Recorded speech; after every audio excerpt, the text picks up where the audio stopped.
Hello दोस्तों, नमस्कार। आप प्रोत्का Mishra from BPP MFD private limited की तरफ से बात कर रहे हैं। आशा है आप लोग अच्छे हो।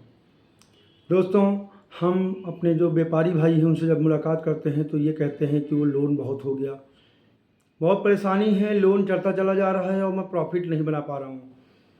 तो दोस्तों, मैं आज आपको कुछ चीज़ें बताने जा रहा हूँ, इसको कहीं पे लिख लीजिए, आपके काम आएगा। लोन व्यापार के लिए जो लिया जाता है वो पहली बात आपके ऊपर किसी प्रकार की लायबिलिटी क्रिएट नहीं करता, क्योंकि लोन जो है आपने व्यापार को इंक्रीज करने के लिए किया है और व्यापार से जो भी प्रॉफिट आता है, रेट ऑफ इंटरेस्ट आप निकाल दीजिए और जो प्रॉफिट है वो आपका हिस्सा है। लेकिन हमारे बहुत से व्यापारी भाई हैं जो लोन को ही अपना पैसा समझने लगते हैं और लोन को अपना लोन समझने लगते हैं। यही प्रॉब्लम आती है।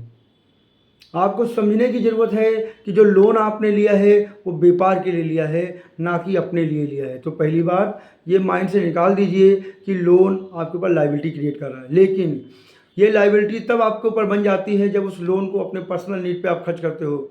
इससे आपको बचना पड़ेगा और अपने व्यापार में आपको ये पैसे को लगाना पड़ेगा। यकीन करिए, अगर आपने ऐसा कभी किया तो आपके ऊपर कभी भी लायबिलिटी नहीं आएगी दोस्तों। और माइंड को यहाँ से निकाल दीजिए। अगर लो लायबिलिटी होता तो जितने भी बड़े व्यापारी हैं, अपर लेवल के बिग टॉप प्लेयर्स हैं, वो कभी भी अपना बिजनेस ना बना पाते। कई हज़ार करोड़ों का भी उनके ऊपर कर्ज होते हुए भी वो रिलैक्स रहते हैं, क्योंकि कर्ज उन्होंने नहीं लिया दोस्तों, उनकी कंपनी ने लिया, फर्म ने लिया और पैसा उनकी फर्म कंपनी में लगता है और एक बड़े लार का हिस्सा बनते हैं और वहाँ से जो प्रॉफिट आता है वो उनका होता है। तो दोस्तों, इस सोच को अपने बढ़ा लिए और अपने इस लोन को जो आप लायबिलिटी समझते हैं, इसको लायबिलिटी ना समझ के एक नई यूएसपी समझिए और बिजनेस के ग्रोथ करिए। नमस्कार दोस्तों।